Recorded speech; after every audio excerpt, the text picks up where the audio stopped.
So today I'm going to go over the 10.3 notes. Starts off at the top talking about like how could you find this area, and hopefully you look at this and you think about the things that we have been doing to find areas of stuff, and thinking about last Monday and the angle formulas, and I'm hoping you think to yourself, well, what if I kind of cut this shape into 6 triangles? If we could find the height, we know the base. The area formula for that triangle is 1/2 base times height, and there would be 6 of them, which does happen to correspond to the number of sides that there are. Actually, I think we use an S to represent that. And this is going to be our formula that's going to find the areas of all regular shapes. And remember that regular means same side lengths and same angle measures. So we've got this picture of a hexagon that's inside of a circle, but we're finding the area of the hexagon. We've got a couple vocab words to kind of learn a little bit here, and our formula is this thing right here.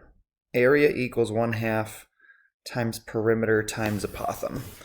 Let's talk about that perimeter. You see it down here. Oops. You see it down here in the bottom of the box. It's the side length times the number of sides. So if you think back to what I just wrote up at the top here, that's what I was calling the base, and S is the number of sides. That's the perimeter. You take your side length and you multiply it by how many sides. Because it's a regular shape, all the side lengths are the same. Now the height of that triangle, we have a name for this, and it's called an apothem. It's going to go from the midpoint of any of the sides to the center of the shape.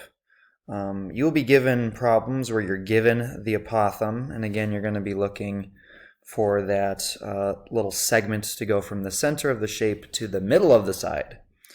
If you happen to be given a problem where you are given a length from the center to a vertex, to a corner, we're going to call that a radius. And why we call that a radius is, if you kind of focus on the circle on the outside, it's that distance from like the edge of the circle to the center.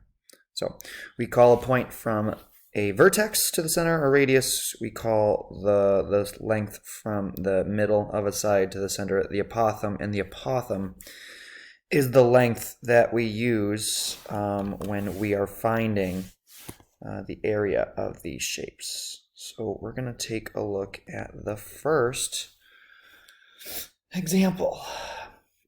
So we're going to identify our variables for our apothem A and our perimeter P. So in this problem, our apothem is 44 from center to the side, and our perimeter is going to be, well, each side is 36 long because these are all the same length. And how many sides are there? 1, 2, 3, 4, 5, 6, 7, 8. So we take how long the side is, we multiply it by the number of sides, and it looks like our perimeter is 288. And now we use our formula. Area equals 1/2 times apothem times perimeter, which equals 1/2 times 44 times 288. And using our calculators, looks like I'm getting about 6,336 for our octagon. I keep doing that, trying to scroll down. It'd be good for you to try this next one. Looks like I might have copied the directions for this one on the page before, so I apologize about that. It tells you that the apothem is 60.4 inches and the sides measure 50 inches. So these are all 50. Our apothem from like center to the middle right there, that's 60.4.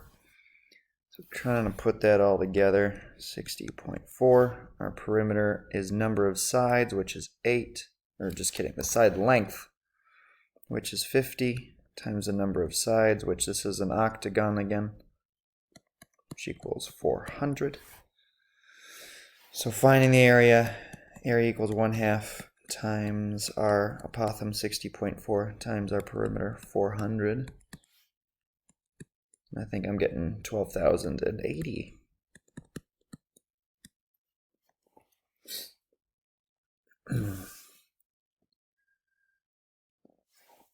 Now, look at this example 2.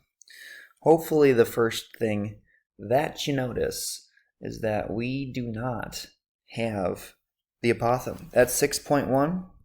That's the radius. So we need to find an apothem. And how we're going to do this for all of these shapes is we're going to make a triangle. We're going to think about that triangle. Now, how are we going to do this? Well, if we think about our triangle, we are going to be able to use Pythagorean theorem to find our apothem. So we have this radius, which is 6.1 inches long. The side length is 7.2, and our height is going to go straight to the middle. So that's going to cut our side into 2 equal halves of 3.6, and we're going to use Pythagorean theorem, 3.6 squared plus a squared equals 6.1 squared, to find our a value. 12.96 plus a squared equals 37.21. A squared equals 24.25. And this doesn't have a nice answer when we take a square root. It does tell us in the directions to round. But when I'm doing my calculation, I'm actually going to type square root of 24.25 into my calculator when I plug it into the formula. Just like I talked about with triangles previously, please make sure to use the whole side length when finding the perimeter. 7.2 is the whole side length. The number of sides is 5 in our pentagon. So it looks like our perimeter is 36. So to find the area, we do 1/2 times the square root of 24.25 times 36. And this is where I'm going to use the calculator to round. I think I'm getting about 88.64 for our area of that shape. So go back, think about these problems. Think about if you're given the apothem, if you're given the radius. We're going to be doing a whole lot of stuff with shapes like this and a lot of solving for the apothem. It's not going to be super easy all the time. All right, so let's take a look at how we're going to be kind of working with some of these angle measures. Looking at number 1, that is an octagon. We are breaking that octagon up into 8 triangles, and it looks like it wants us to find this angle 1 right here. So how do we think about that? Well, the angles around this central piece are 360, and if we divide by 8, then this measure right here is 45 degrees. 360 divided by 8. Over here on the pentagon, which has 5 sides, again, we're thinking around the whole circle is 360. Looks like 1 is just cutting that up into 5 pieces, so we divide by 5, so 72. So this angle right here is 72 degrees, and it looks like 2, which is the angle made by that apothem coming out from the center and one of the radii, looks like it cuts that in half. So our measure of angle 2 is going to be half of what we found for 1, which is 36 degrees. This is going to become important because eventually we're going to be using trig to find some of these measures. So we're going to find the measure of each numbered angle, or you're going to try. You should try this out yourself. You should pause real quick, come back when you're done, see if you got your answer. 6 sides, so the measure of angle 8 is going to be 360 divided by 8, which is, oops, I keep hitting the down button. I apologize. Oh, not 8, 6. Sorry about that. Which is 60 degrees. And then measure of angle 9 is going to be half of that. That's 30 degrees. Now you might notice that something interesting about those angles that we're going to really enjoy using is the fact that in hexagon, we are going to be able to cut these triangles into angles that we are very familiar with. In this hexagon, in example 4, we draw all these triangles in. You got a bunch of 60-degree angles everywhere. And when we need to know the apothem, because this problem is only giving us our side length, which is 14, we don't know what the apothem is at all. There's no other measures. But when we draw in these triangles, it's really going to help us figure out, thinking about one of these triangles, this length right here being the apothem. Because when you draw that apothem in, it cuts that 60 degrees into two 30-degree angles. And why is that important? This is where we're going to use our special right triangles to figure this out. And so, taking a look at one of these 6 triangles right here, this 14 was cut in half to 7. We have a right angle, we have a 60-degree angle, we have a 30-degree angle. So right now we have the short side. Short side is 7. So what is that going to tell us for our apothem? Our long is equal to short times root 3. So our long, which is our apothem, is going to be 7 root 3.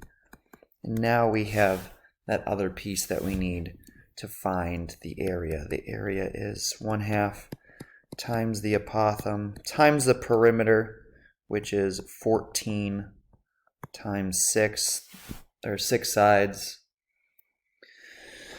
Each side is 14 long. And then remember, if you're going to use your calculator to help you multiply some of these numbers, when we're going for exact answers, don't type the square root of 3 in the calculator. 1/2 times 7 times 84 is 294, and don't forget that the square root of 3 is still there on the back end. 294 root 3. All right.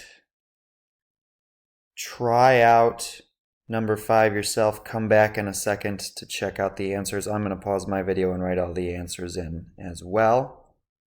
Try this yourself. So we take that central angle of 360, we're breaking it up into 6 pieces. So these whole angles would be 60, and then when we draw the apothem in the top of our triangle, we get our 30-degree angles again. This time we're given the length of a radius, which is 8. So now we have this 30, 60, 90 triangle where we have the hypotenuse is 8. And we get the short side by dividing by 2. We get the long side by multiplying by root 3.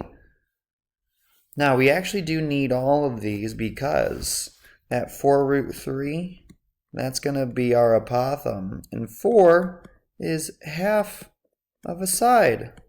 We do need that side length to find our perimeter. Think about this triangle right here. Just said that half of that is 4. So what is the whole side length going to be? The whole side length is going to be 8. So our apothem is 4 root 3. Our perimeter is going to be our side length 8 times our number of sides 6, which is 48. So we're going to do 1/2 times 4 root 3 times 48. And again, your calculator, you do 1/2 times 4 times 48, which is 96, and don't forget to put the square root of 3 back in.